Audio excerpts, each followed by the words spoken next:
Hello, hello to each of you in your respective places. I know that you are doing fabulous wherever in the world you may be. I want to welcome each of you to another segment of Conversations in the Nick of Time. Our sponsors and supporters, Sparkman Pathway to Careers, KSTL 690, and Covenant Exchange. Want to send a big thank you to each and every one of them.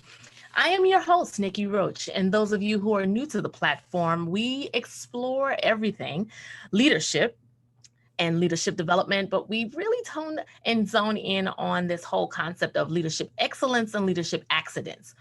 Funny, right? But we need all of that, both of those dimensions in regards to being successful. So when we talk about being successful on this platform, those of you who are familiar know we're talking about success as you define it, not according to the world. And that can look different, and it should look different.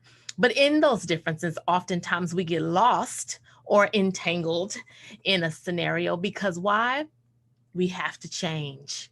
Change ends up staring us in the eye. Although change is something that we say, many of us will say, I was in leadership, we're innovative, we're creative, we're cutting edge, we are out of the box, not realizing how much each of those explains just a different way of presenting change to people who are listening and who are around. Everything must change. But how often do we resist it? I'm going to raise both my hands because I resist it, although I consider myself creative, cutting edge, out the box. We don't say best practices, but next practices. Well, to do something next, you've got to change. There has to be a shift, there has to be movement. And I'm so excited to have a guest today who can explain to us a little bit more as to how we can look this change eye to eye and how we can become better by having a way of gracefully embracing this whole concept and truth around change. Julia C. Freeland, how are you? I'm good. Thank you for having me. Super excited to be here. I know. And then let me just introduce you to some and present you to others. Julia C. Freeland is an author, coach, evolutionary change strategist, and founder of Revolve You. Her new book, which I am starting to fall in love with, Take Your Shoes Off First, a story about a simple idea with the power to change everything, is a short business parable that is getting rave reviews and inspiring people to engage in change all over the world. She lives in Seattle, and when she isn't hanging with her kids or playing beach volleyball, she teaches anyone who will listen about how to get through big change easier and faster. Welcome, Miss Julia. How are you? Thank you. I am great. Good day. It's Yeah. sunny here in Seattle. So, Oh that's my always God. a good day. I am just taken back by the title of this book that you have penned. Take your shoes off first. Let's just jump right in and explore, where did this title come from? Oh, okay. Great. So, the expression, it's a common expression we use, which is take a walk in their shoes. One of those concepts and ideas that we think is a really great way to empathize and understand the perspective of another. Unfortunately, not many of us do this very well. And the reason for that is we forget that we have our own shoes on ourselves. So when you say that, take a walk in someone else's shoes, it's an incomplete statement, because in order to do it really effectively, you need to learn to take your shoes off first before you put on someone else's. If you just take a walk in somebody else's shoes, really what you're seeing is a version of your imagination that's heavily influenced by your experiences and your beliefs. So our experiences and our beliefs limit what we hear, what we see, and what we're able to understand. And this was one of the conversations that you and I were starting to connect on, which is so powerful.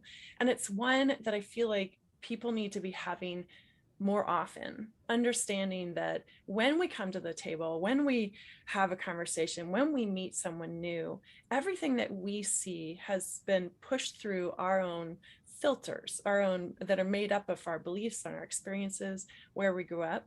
But if we don't actually take account for those and think about and be aware, and this is one of the things, so rarely are we aware of those shoes that we wear. Yeah. If we don't take account of those, become aware of those, it becomes extremely difficult for us to see the perspective or the experiences of another. And it becomes even limiting in our ability to really seek to understand someone, to be open to new possibilities, because we don't even understand clearly how we're holding ourselves back. Okay, so you said a mouthful. Sorry. No, that's a great thing. One being, oftentimes we say, walk a mile in their shoes, or you don't know unless, or what does it put on the shoe if the shoe fits, or something like that. Mm-hmm. Those different analogies. You raised a point I have not heard before, which is you can't put on shoes of someone else's without first taking yours off. But even in taking them off, it's still not true to what their experience is, because we are looking and feeling and seeing through our own lens. Yeah. So there's this first step that we all need to take, which is to become aware of ourselves first. Mm-hmm. If we want to really connect, really reach out, really bridge the differences that divide us because of our radically different experiences, the first step is not to reach out and try to empathize with someone. The first step is to really understand ourselves. And it's to shine, to really look in that mirror. And it's not to just look at surface level. It's to ask those deep questions about what are the beliefs that we hold that shape the way we engage with the world, that shape what we think is possible, that shape what we understand. Yeah. Those are our shoes. And so often we don't even know we have them on. It's like we're walking around in a house with our shoes on and have no idea what we're tracking all over the place. Yeah. Oh my gosh. Oh my gosh. That visual is so, that is so clear, because you're so right. So in my home, we do take shoes off at the door. Yep. To not track stuff, germs, filth, throughout the whole house. Mm-hmm. That visual, oh my gosh, this is going to be a deep conversation. So, but it's good, because you also mentioned the fact that before putting on other shoes or looking outward, we have to first consider ourselves. Mm-hmm. I am such an advocate for that. I know oftentimes people will ask me, how are you doing? How are you doing today? Or what's going on? And so I'm like, I'm doing really good inside and out. And I always say inside and out, because oftentimes we are so capable of putting on a facade, so capable of presenting what we think others want to see and hear and feel when we show up. And I'm a big believer and component of, when I enter a room, I need to shift the atmosphere in a positive way, but I can't shift if I'm not proper. Mm-hmm. But oftentimes that's a hard thing to do, though, to I say press pause, to shift and look on the inside.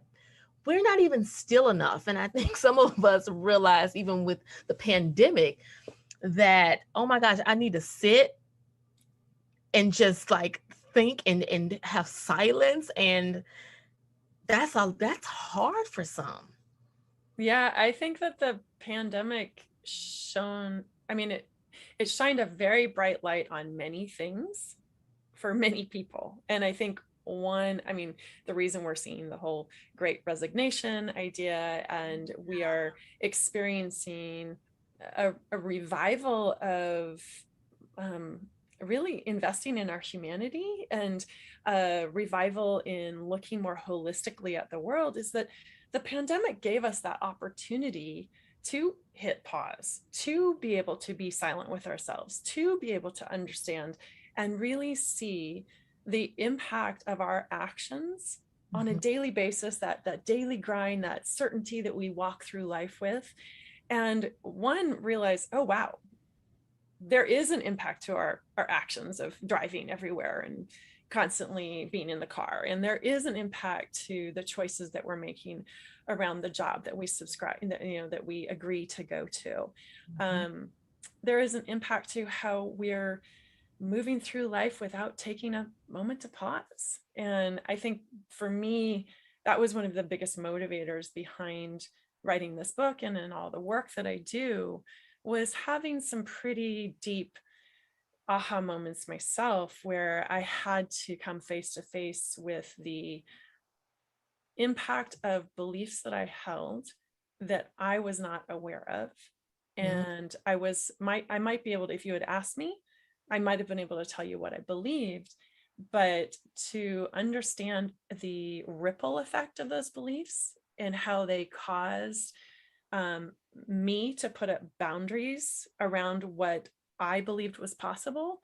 I think that yes, there's a lot of reason for us to be more quiet and sit with ourselves and have those reflective conversations. And one that I really want to encourage people to do is just, and that's kind of, the book too, it takes the main character through a journey of beginning to see himself more clearly through this eight stage process that is closely aligned to the framework I use to coach people. So you mentioned the boundaries that surrounded, that allowed you not to see so clearly, but also not to get what you really wanted or desired. Unpack that a little bit for us. Yeah. So I had 3 very big life-altering, drop you to your knees experiences happen in the course of a decade. Okay. And the first, for me, it helped me see that I was far stronger than I ever imagined I was. It also helped me see a part of life that I had been completely blinded to. Okay. So what happened was I was pregnant with my second child, and 10 days before she was born, I was measuring small. So they asked me to go in and have a ultrasound done. And they told me after that ultrasound, we had a meeting with a doctor, and they told me that they weren't sure that my daughter was going to survive once she was separated from my body. Her heart flowed backwards. And in that moment, my certainty of what I thought I could handle caused me to want to eject her, eject my life, just throw everything back out. It was like, it was this immediate human nature defense to protect and preserve my life as I knew it. And my response was not pretty. I yelled at the doctor to take her right away, which of course then thankfully was not an option. In the next, year, 2, 3, actually, she's 17 now, which is lovely.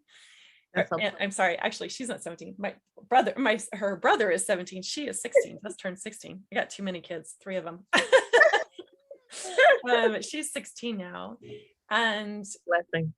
Through this journey, you're right, she is a blessing, like beyond. I call her my biggest life gift. Yeah.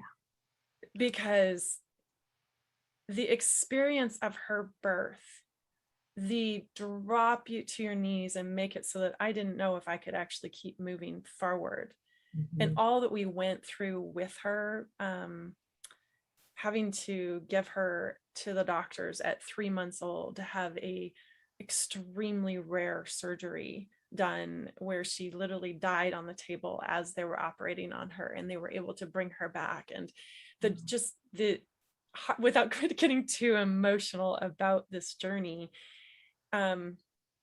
it flung me into a world of uncertainty where there literally was never a day from that moment on that I trusted that everything was going to be okay, that my day was going to unfurl the way I had planned it to. And it taught me that the beliefs I had, this idea that my life was supposed to roll out in a certain way, it limited the way I moved through life.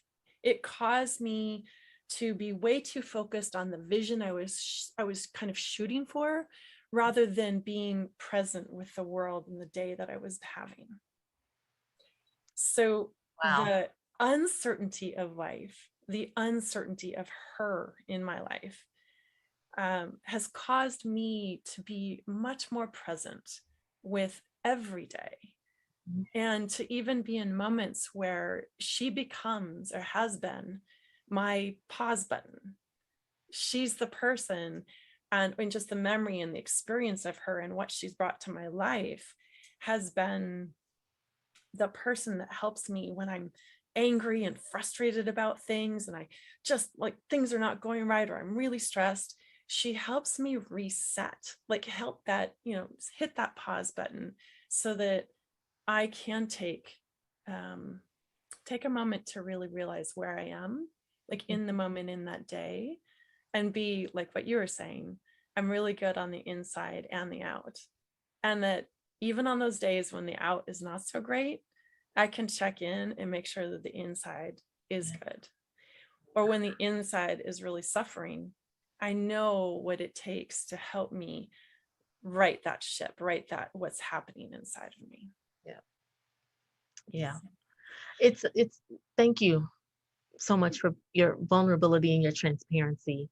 Um, I can so align with life occurrences, unexpected life occurrences that causes us to, and this is, we're still talking about change. Big change. Where things, big change, where I'm just coming out, of a life-changing, big change scenario and situation. And it has totally caused me to reset in a way that I could not have planned. And I think losing someone, you never know how you're going to respond until something happens, and you're like, God forbid, we're not wanting to fear that we will transition out of this life. We all have our time. However, when those who are closest to us, those who you have in your immediate sphere of life, and those individuals are they're called to rest.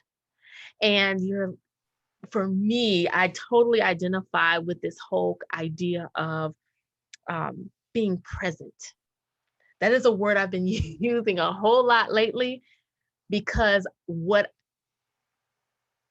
you said in regards to being so focused, so sure of what was to come.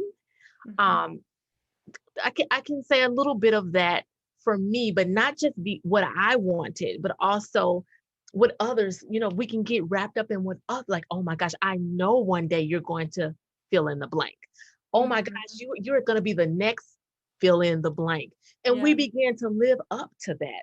But that's not the change that we need. And it also creates those boundaries, as you were mentioning, in regards to being truly, we're on this whole being authentic, being your whole self and living your best life, all these different cliches and words that we use, but we're not even the real person that's showing up. And something comes along for some of us, and causes us, like you said, a life pause, or an individual or a circumstance or situation that will come. And so priorities shift. You're Yes. still after what, what's, that call that's upon your life. You're still after that. You're still wanting to serve in that capacity, but it's almost undescribable, because I know for me, I'm not chasing anything. That chase is gone. It's like I just want to be. I want to be, and when I'm being, I want to have impact. Yeah. But understanding this might be the last time. Yes. Yes. I believe we as a culture have spent far too long subscribing to this idea that stability is the way we want to live. But what is stability? Exactly. Who defines stability? And this idea of a stable, predictable upward trend for our lives, there's something about it that discounts our human aspect of ourselves. And we, if you think about, if you switch the narrative on uncertainty, Mhm. uncertainty can have the power. It's a beautiful experience Yeah. to help you be more aware of every day and more present in the moment, more aware of how you're living, because you don't know what is going to happen tomorrow. And I think it enables you to kind of accept more the holistic aspect of what it means to be human. Yeah.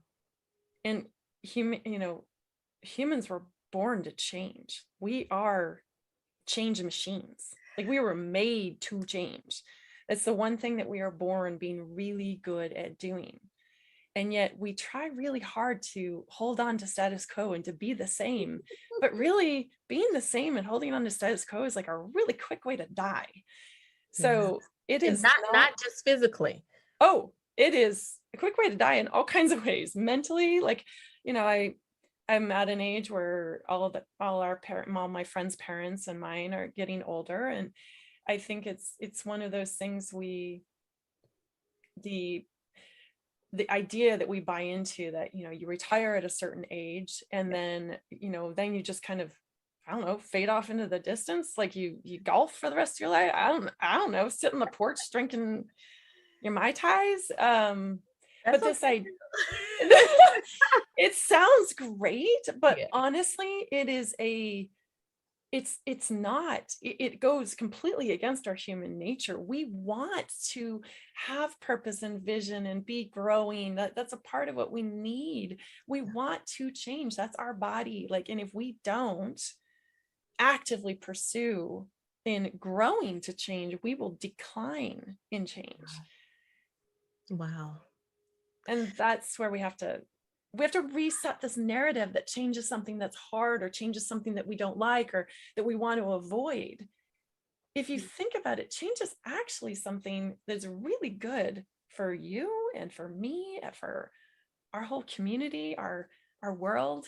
But nothing will happen if it doesn't change, right? No. Like nothing, Well, like the weather changes, and it goes through our seasons. I know I'm in the Midwest, so we have our 4 seasons, and like for real, all 4 seasons. yeah. But it takes the snow to nourish the ground, and then the flowers begin to pop out the ground in March, and it's like amazing, like the cycle that Yeah. changes. But if we missed one, guess what? We wouldn't, just like we learned, some of the grapes, because of the climate, didn't change properly, and we didn't get as much wine, this year, and the peaches and No, all say the it's not so.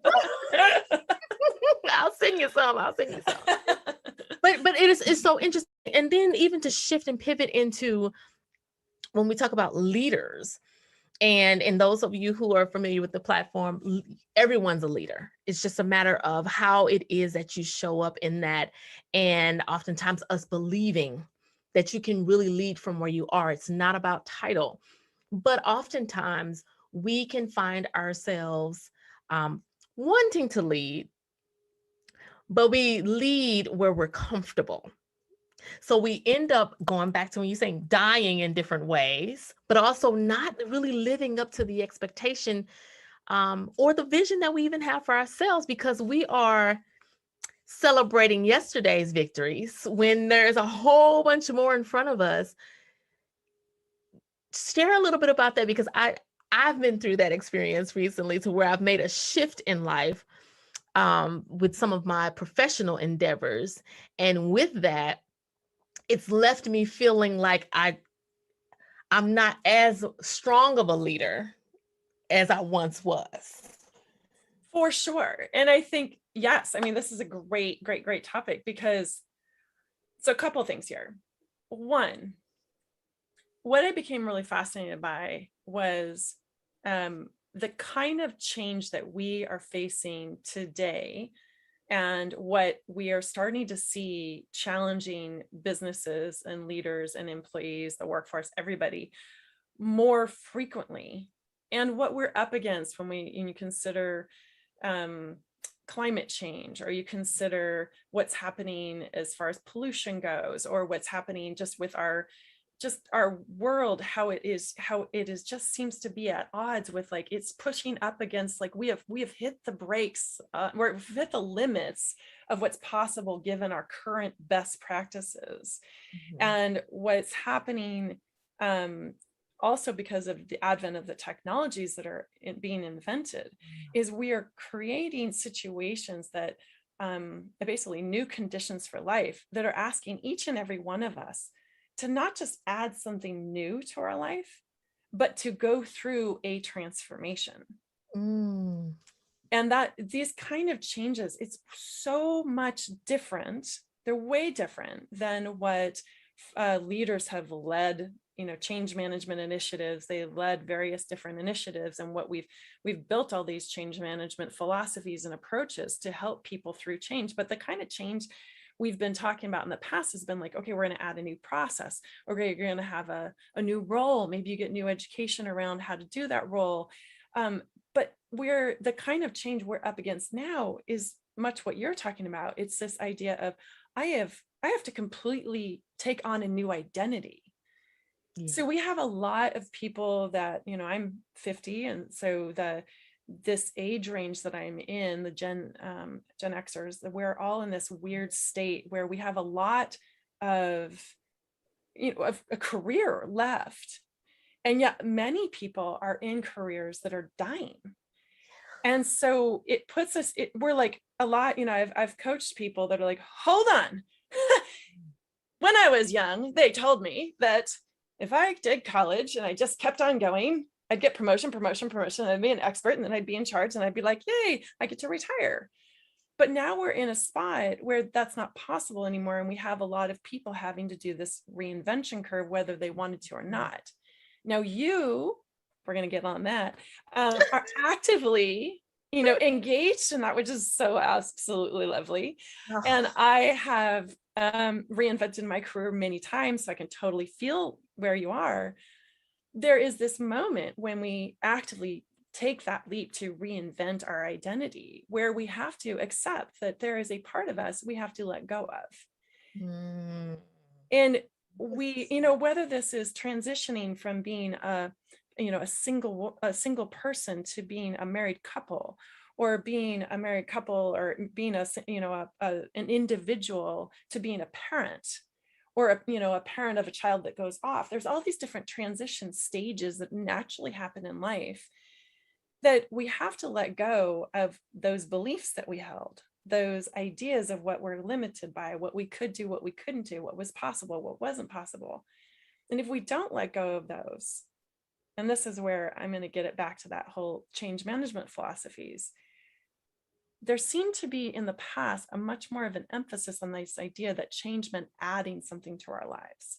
Mm-hmm. When you're talking about transformational change, you have to go through that part where you let go. And there is a grieving associated with that. And then there's a messy middle part. And that messy middle part is where actually I think is the most beautiful place, because this is when you get to have everything be new again. So Oh my again, gosh, that's easier said than done.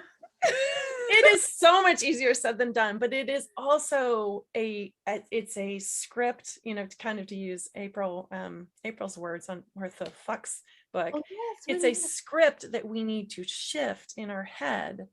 And if you start thinking about that, kind of finding ourselves in the bottom when we feel absolutely miserable about the fact that I don't feel like I'm an expert in anything.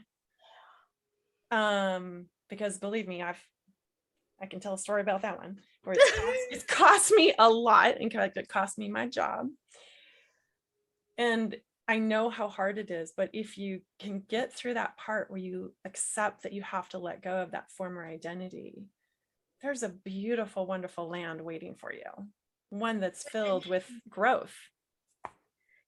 I mean, you hit it right. You unpacked that perfectly, because that's exactly what it is. Now that I'm sitting here listening, it is releasing that former identity, because we're trying to bring that with us, even though we've grabbed a hold of this change and this opportunity to explore new possibilities, which means change, but we're still dragging this other, the old self into this new space. And you cannot have, as they say, you can't have not necessarily the victim, but the victim and the victory cannot cohabitate.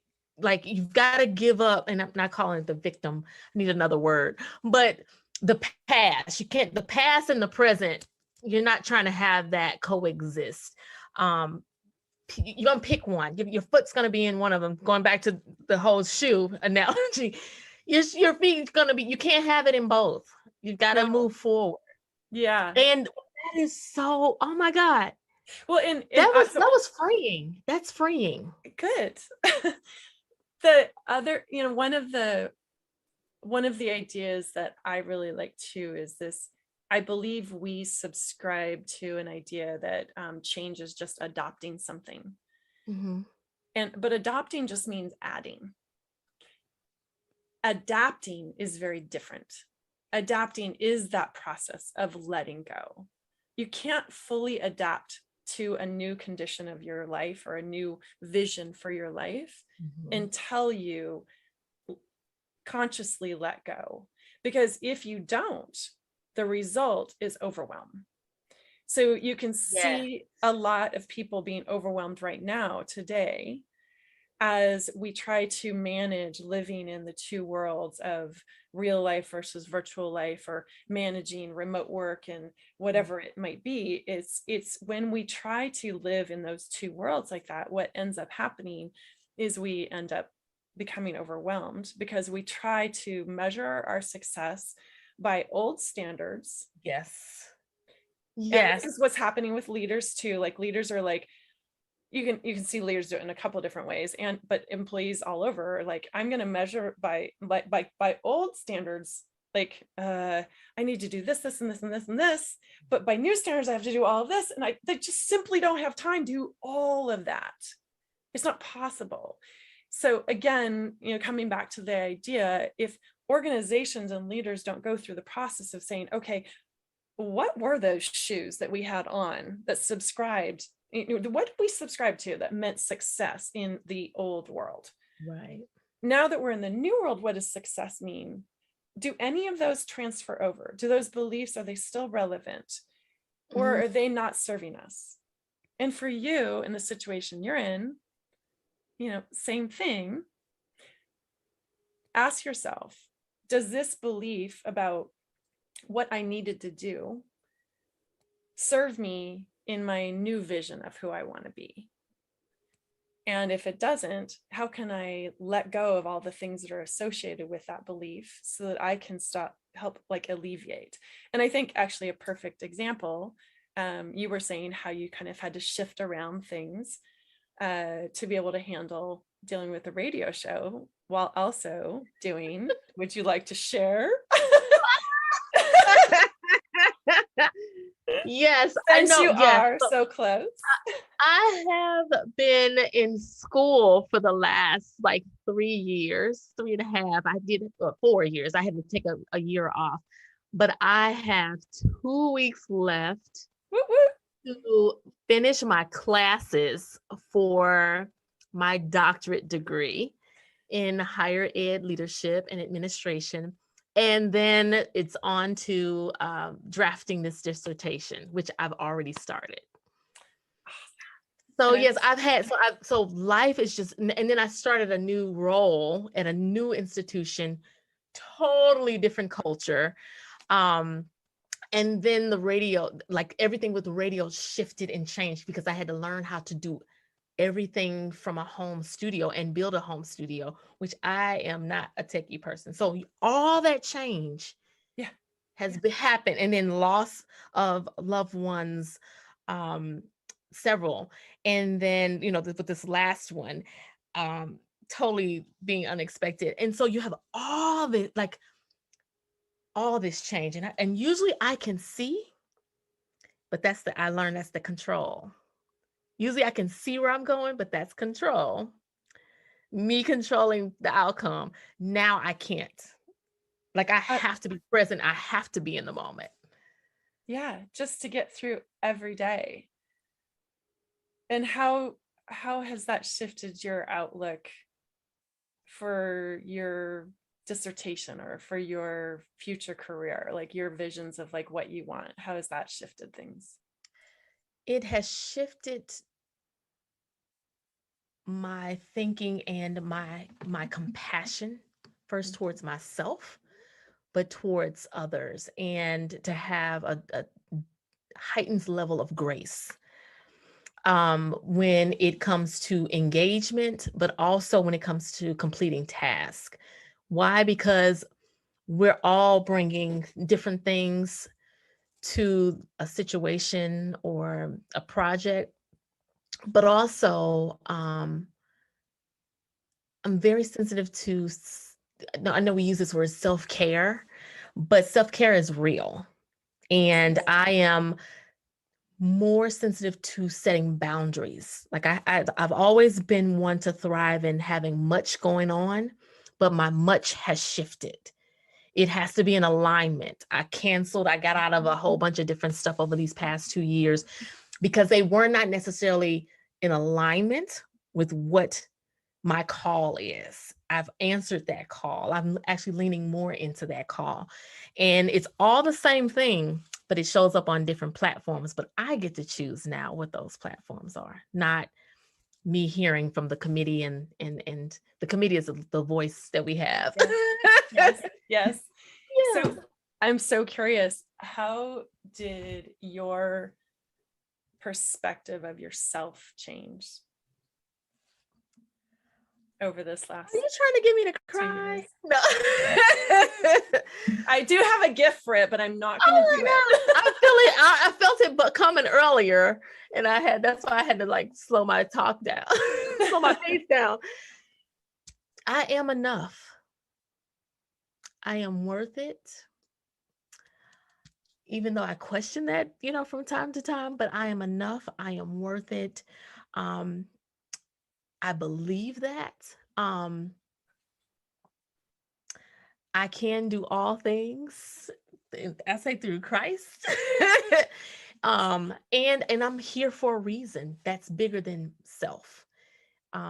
Again, back to not chasing anything at this point in life. I am secure and who I am, and so secure to where it's like, what I have, how can it, what do you want? What do you need? Here you go. Like I'm not clinging to anything in a way that at younger years, because of the promises of society and all of that. Nah, it's just, I'm moving at my pace. As I say, it's work-life harmony for me, not balance, because to me, balance, something's always going to be out of balance when you're trying to put different things on the same scale. And Yeah, it's just, but there's a lightness of being. Like I like being around myself. Um, and I'm not even saying this stuff to be funny, but I grew into it. I have literally grown into that. And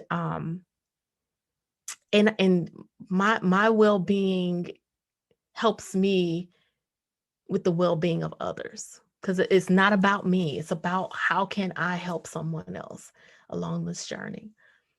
Because Excellent. yeah, to feel this light and to have this, to understand the difference between joy and peace, Mhm.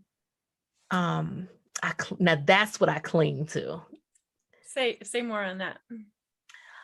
Mm, as you were saying earlier, how having gone through enough of life and having different experiences, like your daughter can recenter you, can um cause you to smile, can cause you to catch your breath.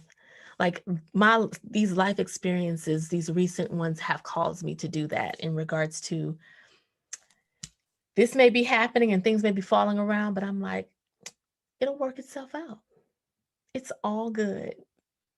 I am not going to get frazzled. Even um, working in a different environment where it's like having to learn everything all over at an, I say older age, but at an older age, um, when you've been so used to certain things, and here it is, you've been a rock star because you've been somewhere so long, and you're a rock star.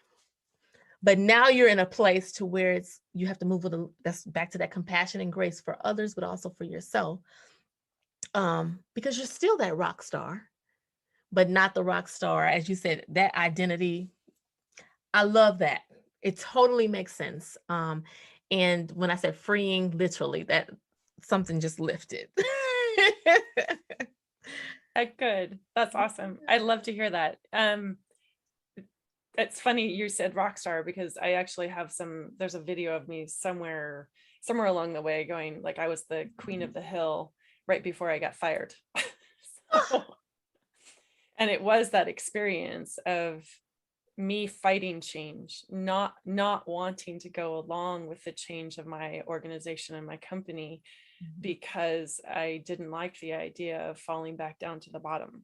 I That is. wanted I wanted to stay in the rock star status Mhm. and that rock star stage. But, when we get put into situations like what my three big things did for me, and one of them was getting fired from my dream job,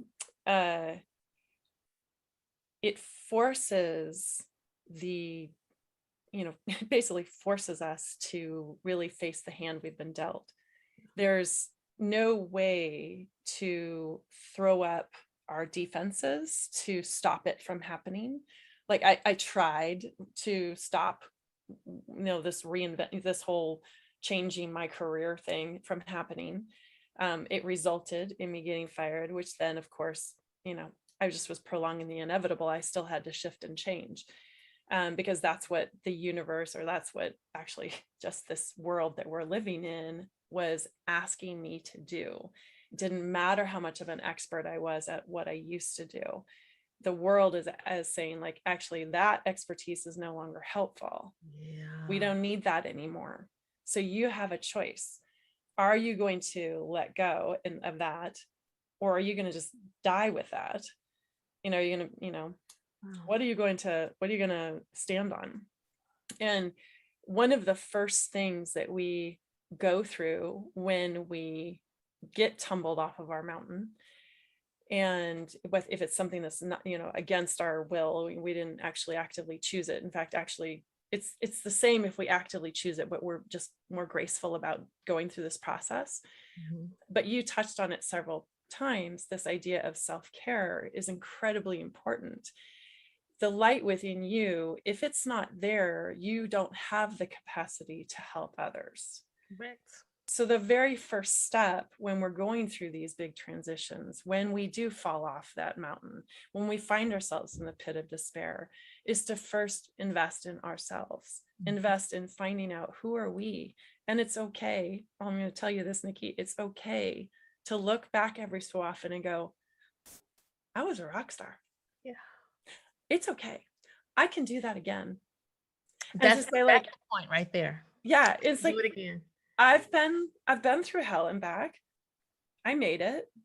And that's where that becomes the source of the light that drives you and keeps you, balanced, even when the world is tumultuous and shifting all around you. It's understanding and really knowing yourself and trusting in those traits that are inherent to you, not necessarily some skill that you just learned yesterday. It's your driving force. It's what makes you you and how you show up no matter where you go. That's what really can propel you forward. And then so that you can take that next step to understand, okay, how can I help and engage with people in a different way to help them along in their journeys? So I love that you were saying all that. Yeah. And I always say you can't lead where you've not been. Yeah, I believe that too. Can't give what you don't have. And Yes. so until there are some things that you have to go through, um, so go through it. And I know again, it's Yeah. easier said than done, but go through it because there's something on the other side of that change that is going to propel you into something even greater than what you even thought you were planning for. Yeah. That's my thought process around it these days. That's a perfect thought process. In my experience of watching myself evolve and then going through the process of actually interviewing and talking to other people who had been through these big, huge life evolving experiences, there's a process that we all go through, and it's human nature. And that human nature process, once we understand it, it's easier to be able to kind of calm those defenses, which is what you basically are talking about.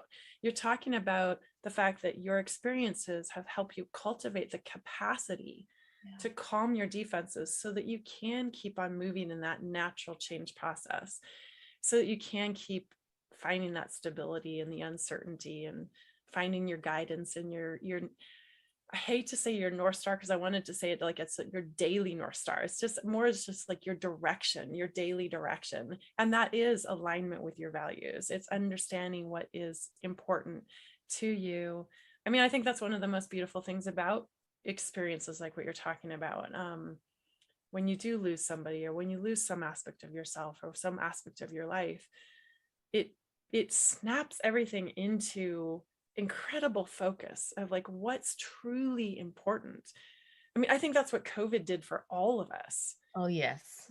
It helped us go, oh my God, what I really, I mean, for me, because I'm a truly social person, I'm like, I desperately need my people. But oh my gosh, wasn't it, when you had that one person that you were able to see, you're like, ah, Totally. yeah, It was yeah. so good. Right. So I'm curious, when as you shift into, I know that you and I have a joint passion for helping women in particular, Yes.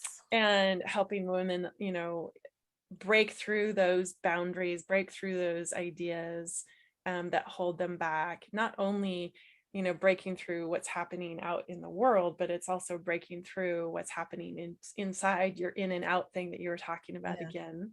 Yeah. So one of the first book I wrote, which I did not publish yet, but the first book was actually all about helping moms go through the similar journey, like to the guy who's in the book, Take Your Shoes Off First. Being able to see how all of these old ideas about who they are have been holding them back. And Wow.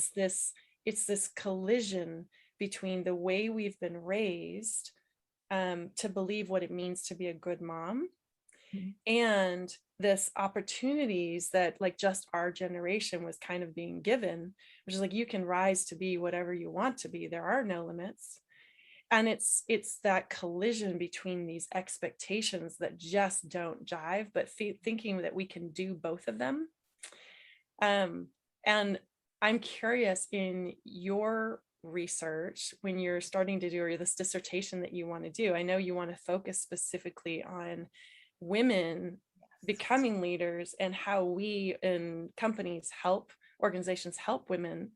Have you seen a collision of expectations from both like how women were raised versus like what is common in business ideas? Does that make sense? It does make sense. And so that is part of the question, the survey, in Mm, regards to even also what is the stimulus behind their motivation that they bring to the workplace, but also what is it within the workplace that also causes that drive, and where does it intersect? But where does it disconnect? mm, Because there could be some gaps in there as well, that we may need to lean into from either side.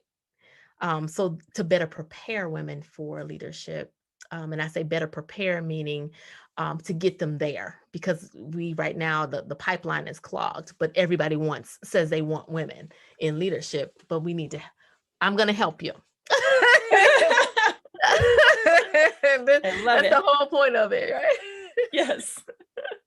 That But is the yeah, hope. that's a great observation and inquiry to consider. Thank you. Yeah, well, that I think that we as in the learning and development profession Mhm. uh, tend to, and just organizations in general, I mean, I even say like our school systems, we tend to operate so much at the task level. Mhm. And we're like, okay, here's this task that you need to do. Here's the skill that you need in order to be able to do that task.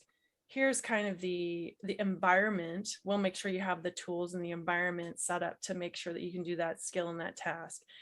But if you really want people to completely shift the way they engage with the world, to be able to truly evolve, which I really do feel like there is a component that we are missing, that women have got to evolve to this next version of themselves if they want to reach um, those levels of leadership. And Yeah. we are seeing some people do it, but I don't believe that it is just a construct issue within businesses. I believe that that is part of it. Yeah. I think the other part of it are these deeply ingrained beliefs and expectations about what it means to be a good woman or a Yeah. good lady, a part of the world, whatever it is, that can end up holding us back, creating blinders, putting blinders on Oh yeah. us Oh yeah. for what we want to, what we have to do and how to engage.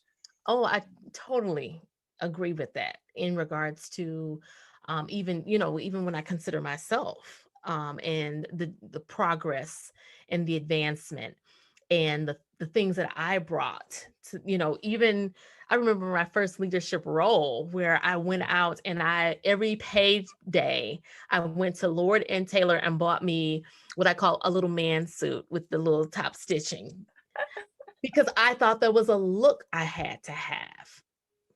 Where did that come from? A number of places I can point to. However, there was my belief system that I had to Mhm. look a certain way, talk a certain way, which totally stripped me in a sense of being authentic. Mhm. Yeah. Because I mean, try wearing some shoes, back to the shoes that are not your size. That's uncomfortable. That impacts everything. You don't Yeah. even stand straight. You don't even communicate properly because you're in pain. This is not right. It's the same thing, like you have to show up in what's proper for you. Your Mhm. your shoes, so to speak. And I learned that and be comfortable with it. They don't have to look like everybody else's, and they shouldn't. Now that brings us to our, my other passion, diversity, equity, and inclusion, to where no, we always want to fit in, but we're created to be individuals. What is it? I think Miles Monroe says something about, we were born originals, but we spend all of our time trying to be carbon copies. Mm. I think many of us find ourselves in that cycle at some point. Some of us get a chance to jump off, catch our breath, and okay, let me try this again. Mhm. And we're able to find our footing and our shoes. The I'm so curious about what you're saying though too, because I'm a big proponent that if you want to be heard, you need to speak the language of others. Yeah. And so there is this element of, I have two, that was one saying, and the other saying is like, to be seen, let your light shine. And so Mhm. there's this idea of finding that balance between being independently you Yes. and yet also being collaboratively us, And I get that. and I get figuring out, and so a lot of my work is around how do we help people tap into the humanity of us all that. Hmm. and find those connections beyond all those beliefs that were taught to us as we grew up. How do we get back to that beginning when we're born all the same human connection? How do we connect on that level? That's one of the that's what just it's a passion of mine, is trying, and I'm excited to see the journey of a lot of L&D organizations, and just even in K through 12 school systems becoming much more focused on developing the human traits, or these human skills, which I call human skills as opposed to just soft skills, Right. that help us be the best version of ourselves so that we can come together and find the commonalities. Regardless of how individual we are, Yeah. we can still find and connect and bond over those common passions. Oh yeah. Oh So yeah. This has been amazing. This conversation. Do you promise to come back? I do. I promise to come back. I would love it. Thank you. And you promise to have me. Yes, I do. And I think I'll be your way at some point. So I'll I follow up. know. No, Come. I'll let you know.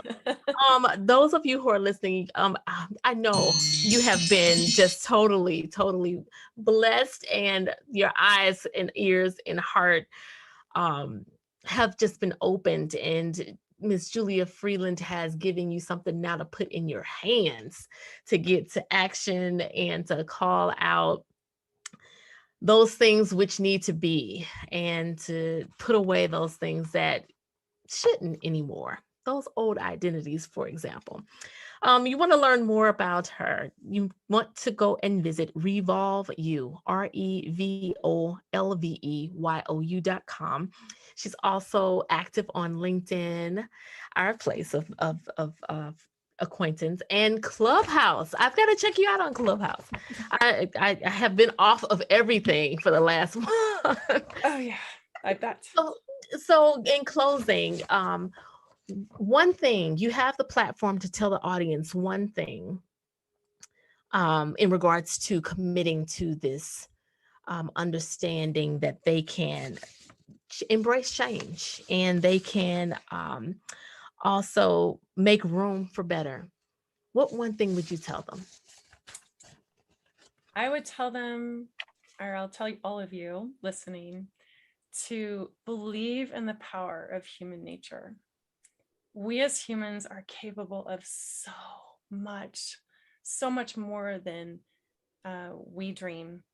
You are capable of so much more than you know and that you dream. We use some very small percentage of what our brain is capable of doing. And if you watch people and you look over history, what happens when people get together to work together to do amazing things, impossible things, humans continually, time and time and time again, triumph to break through new boundaries.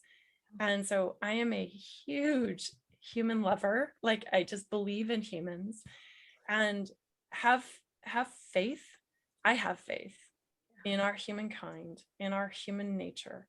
And no matter what we're facing today, I believe that if we all learn how to calm our defenses and tap into those natural instinctual traits of what it means to truly be human, embracing change is something that should be natural. It is natural to you if you let go of your defenses, if you start seeing and believing in the power of being human and our capacity to work together.